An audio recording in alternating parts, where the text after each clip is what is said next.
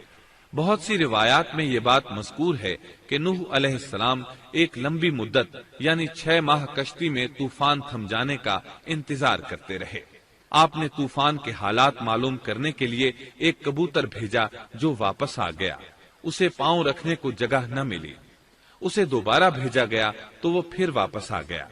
چند دن بعد اسے پھر بھیجا گیا تو وہ اپنی چونچ میں زیتون کی ایک ٹہنی لیے ہوئے تھا۔ اس سے نوح علیہ السلام نے معلوم کر لیا کہ پانی زمین سے کچھ ہی اونچا رہ گیا ہے اور درخت وغیرہ اگ چکے ہیں۔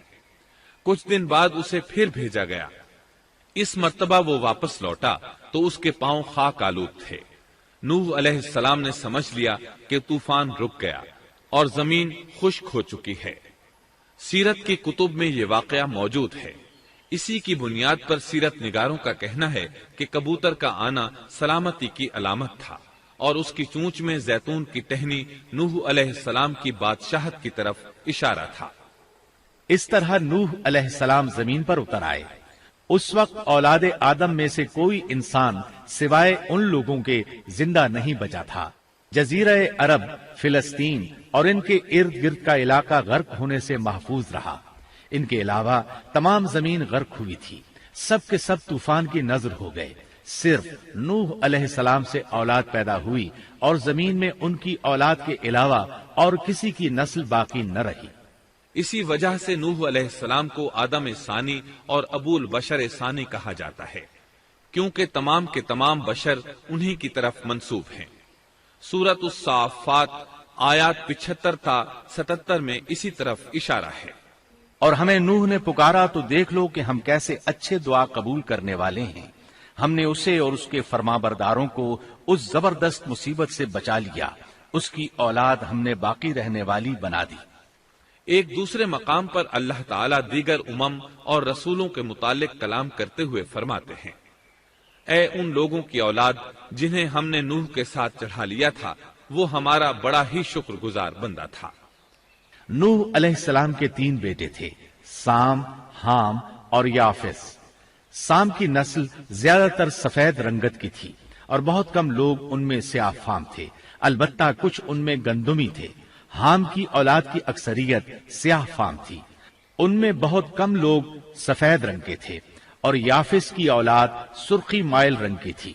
عرب اور بنو اسرائیل سام کی اولاد ہیں، تمام حبش حام کی اولاد ہیں، ترک اور مشرقی ایشیا کے لوگ یافس کی اولاد ہیں۔